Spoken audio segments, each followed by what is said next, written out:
ದೇವರ ಅತಿ ಪರಿಶುದ್ಧ ನಾಮಕ್ಕೆ ಸ್ತೋತ್ರವಾಗಲಿ. ಮತ್ತೊಂದು ದಿನವನ್ನು ಕಾಣುವಂತೆ ದೇವರು ನಮಗೆ ಕೃಪೆ ಮಾಡಿದ್ದಕ್ಕಾಗಿ ಸ್ತೋತ್ರ. ಆತನು ಮಾಡಿದ ಎಲ್ಲ ಉಪಕಾರಗಳಿಗಾಗಿ, ಎಲ್ಲ ಆಶೀರ್ವಾದಗಳಿಗಾಗಿ ದೇವರಿಗೆ ಸ್ತೋತ್ರವನ್ನು, ಮಹಿಮೆಯನ್ನು ಸಲ್ಲಿಸ್ತೇನೆ. ಇಂದಿನ ವೇದ ಅಧ್ಯಯನಕ್ಕಾಗಿ ಒಂದು ವಾಕ್ಯವನ್ನು ಓದಿಕೊಳ್ಳೋಣ. ಲೂಕನು ಬರೆದ ಸುವಾರ್ತೆ 1ನೇ ಅಧ್ಯಾಯ 52-53. ಪ್ರಭುಗಳನ್ನು ಸಿಂಹಾಸನಗಳಿಂದ ದೊಬ್ಬಿ ದೀನಸ್ಥಿತಿಯವರನ್ನು ಉನ್ನತ ಸ್ಥಿತಿಗೆ ತಂದಿದ್ದಾನೆ. ಹಸಿದವರನ್ನು ಮೃಷ್ಟಾನ್ನದಿಂದ ತೃಪ್ತಿಪಡಿಸಿ ಸ್ಥಿತಿವಂತರನ್ನು ಬರಿಗೈಯಲ್ಲಿ ಕಳಗಿಸಿ ಬಿಟ್ಟಿದ್ದಾನೆ. ಮರಿಯಳು ದೇವರಿಂದ ಹೊಂದಿದಂತಹ ಆಶೀರ್ವಾದದ ಕುರಿತಾಗಿ ನೆನೆಸಿಕೊಂಡು ದೇವರ ಸನ್ನಿಧಾನದಲ್ಲಿ ಹಾಡುವಂತಹ ಒಂದು ಗೀತೆಯಲ್ಲಿ ಅವಳು ಆಡ್ತಾ ಇರುವಂತಹ ಒಂದು ಮಾತೇನು ಅಂದರೆ, ಪ್ರಭುಗಳನ್ನು ಸಿಂಹಾಸನಗಳಿಂದ ದೊಬ್ಬಿ ದೀನಸ್ಥಿತಿಯವರನ್ನು ಉನ್ನತ ಸ್ಥಿತಿಗೆ ತಂದಿದ್ದಾನೆ. ಅದರ ಅರ್ಥ, ಬಡ ಕುಟುಂಬದಲ್ಲಿ ಹುಟ್ಟಿ ಬೆಳೆದಂತಹ ಈ ಮರಿಯಳ ಜೀವಿತದಲ್ಲಿ ದೇವರು ಮಾಡಿದಂತಹ ಅದ್ಭುತದ ಕುರಿತಾಗಿ ಅವಳಲ್ಲಿ ಮಾತಾಡ್ತಾ ಇದ್ದಾಳೆ. ದೇವರು ಅವಳ ಜೀವಿತದಲ್ಲಿ ಕೊಟ್ಟಂತಹ ಒಂದು ಆಶೀರ್ವಾದ ಏನಾಗಿತ್ತು? ಅವಳು ದೇವರ ಸನ್ನಿಧಾನದಲ್ಲಿ ಅಥವಾ ಯೇಸುವನ್ನು ಗರ್ಭದಲ್ಲಿ ಧರಿಸುವಂತಹ ಒಂದು ಯೋಗ್ಯತೆ ಅವಳಿಗಿರಲಿಲ್ಲ. ಇನ್ನು ಅನೇಕ ಶ್ರೀಮಂತರಾದಂತಹ ಕುಟುಂಬದಲ್ಲಿರುವಂತಹ ಸಹೋದರರಲ್ಲಿದ್ದರು, ಅನೇಕ ವ್ಯಕ್ತಿಗಳಲ್ಲಿದ್ದರು. ಆದರೆ ಅವರೆಲ್ಲರನ್ನ ತಿರಸ್ಕರಿಸಿ, ಅವರೆಲ್ಲರನ್ನ ತಳ್ಳಿಬಿಟ್ಟು ಮರಿಯಳನ್ನು ದೇವರು ಆರಿಸ್ಕೊಂಡಿದ್ದನ್ನು ನೆನೆಸ್ಕೊಂಡು ಅವಳು ದೇವರಿಗೆ ಸ್ತೋತ್ರ ಮಾಡ್ತಾಳೆ. ಮಾತ್ರವಲ್ಲ, ಹಸಿದವರನ್ನು ಮೃಷ್ಟಾನ್ನದಿಂದ ತೃಪ್ತಿಪಡಿಸ್ತಾನೆ.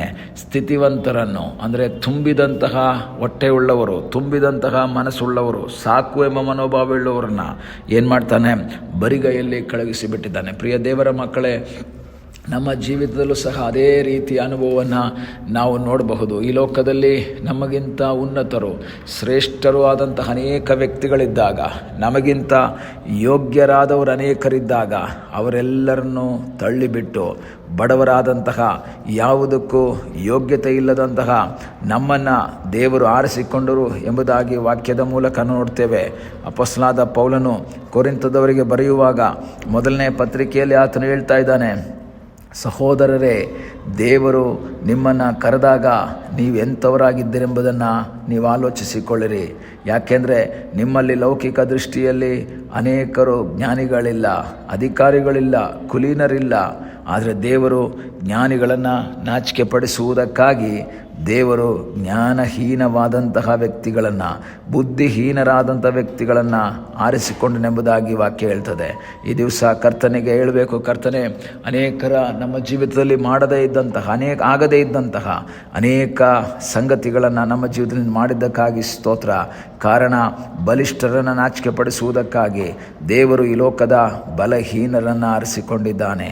ನಮ್ಮ ಜೀವಿತದಲ್ಲಿ ಯಾವ ಯೋಗ್ಯತೆ ಇಲ್ಲದೇ ಇದ್ದಾಗ, ಯಾವ ಒಂದು ಅರ್ಹತೆ ನಮಗೆ ಇಲ್ಲದೇ ಇದ್ದಾಗ, ನಾವು ಪಾಪಿಗಳಾಗಿದ್ದಾಗ, ರೋಮಪತ್ರಿಕೆ 5ನೇ ಅಧ್ಯಾಯ 6, 8, 10 ವಾಕ್ಯಗಳಲ್ಲಿ ಓದ್ತೇವೆ. ನಾವು ಬಲಹೀನರಾಗಿದ್ದಾಗ, ನಾವು ಅಶಕ್ತರಾಗಿದ್ದಾಗ, ನಾವು ವೈರಿಗಳಾಗಿದ್ದಾಗ ದೇವರು ನಮ್ಮನ್ನು ಆರಿಸಿಕೊಂಡನೆಂಬುದಾಗಿ ವಾಕ್ಯ ಹೇಳ್ತದೆ. ಈ ದಿವಸ ಕರ್ತನ ಸನ್ನಿಧಾನದಲ್ಲಿ ಹೇಳಬೇಕು, ಕರ್ತನೆ, ನನ್ನನ್ನು ನೀನು ಆರಿಸಿಕೊಂಡದ್ದಕ್ಕಾಗಿ ಸ್ತೋತ್ರ, ನನ್ನನ್ನು ಕರೆದದ್ದಕ್ಕಾಗಿ ಸ್ತೋತ್ರ. ದೇವರೇ, ನೀನು ನಮ್ಮನ್ನು ಉನ್ನತ ಸ್ಥಿತಿಗೆ ಎಬ್ಬಿಸಿದ್ದಕ್ಕಾಗಿ ಸ್ತೋತ್ರ. ಕಾರಣ ಪೌಲನು ಹೇಳ್ತಾನೆ, ನಮ್ಮನ್ನು ಕರೆದಾಗ ನಾವು ಜ್ಞಾನಿಗಳಾಗಿರಲಿಲ್ಲ, ಆದರೆ ಪೌಲ ಒಳ್ಳೆ ಜ್ಞಾನಿಯಾಗಿದ್ದ, ಅವನು ಬಲಿಷ್ಠನಾಗಿದ್ದ, ಅವನು ತಿಳುವಳಿಕೆಯುಳ್ಳವನಾಗಿದ್ದ. ಅದರಲ್ಲಿ ಹೇಳ್ತಾನೆ, ನಾವು ಯಾರೂ ಆಗಿರಲಿಲ್ಲ ಎಂಬುದಾಗಿ. ಯಾಕೆ? ಈ ಲೋಕದಲ್ಲಿ ಅಸಡ್ಡೆಗೊಳಪಟ್ಟ, ತಿರಸ್ಕರಿಸಲ್ಪಟ್ಟಂತಹ, ಗಣನೆಗೆ ಬಾರದಂತಹ ವ್ಯಕ್ತಿಗಳಾಗಿದ್ದ ನಮ್ಮನ್ನು ದೇವರು ಆರಿಸಿಕೊಂಡನು, ನಮ್ಮನ್ನು ಉನ್ನತ ಸ್ಥಿತಿಗೆ ತಂದನು. ಅದಕ್ಕಾಗಿ ಸ್ತೋತ್ರ. ನಾವು ನಮ್ಮ ಹಿಂದಿನ ಅನುಭವಗಳನ್ನು ನೆನೆಸ್ಕೊಳ್ಳೋಣ. ನಾವು ಯಾವ ಥರ ಇದ್ವಿ, ಸ್ವಾಮಿ ಹತ್ರ ಬರೋದಕ್ಕಿಂತ ಮುಂಚೆ ನಾವು ಯಾವ ರೀತಿಯಲ್ಲಿದ್ವಿ. ಆದರೆ ದೇವರು ಆ ಸ್ಥಿತಿಗಳನ್ನು ಬದಲಾಯಿಸಿದನು. ದೇವರು ಆ ಸ್ಥಿತಿಗಳೊಂದು ಬದಲಾವಣೆಯನ್ನು ತಂದನು. ದೇವರ ಮೇಲೆ ನಂಬಿಕೆ ಇಟ್ಟು ದೇವರನ್ನು ಆಶ್ರಯಿಸಿ ನಾವು ಮುಂದೆ ಸಾಗುವುದಾದರೆ ನಮಗಾಗಿ ಅದ್ಭುತವನ್ನು ಮಾಡುವ ಸರ್ವಶಕ್ತನಾದ ಒಬ್ಬ ದೇವರಿದ್ದಾನೆ. ಮರಿಯಳು ಹೇಳ್ತಾ ಇದ್ದಾಳೆ ಇವಾಗಿಲ್ಲಿ, ಪ್ರಭುಗಳನ್ನು ಸಿಂಹಾಸನದಿಂದ ದೊಬ್ಬಿಟ್ರು, ನಂತರ ಹೀನ ಸ್ಥಿತಿಯವರನ್ನು ಅಥವಾ ದೀನ ಸ್ಥಿತಿಯವರನ್ನು ಉನ್ನತ ಸ್ಥಿತಿಗೆ ತಂದರು. ಪ್ರಿಯ ದೇವರ ಮಕ್ಕಳೇ, ನಮ್ಮ ದೇವರು ಸರ್ವಶಕ್ತನು.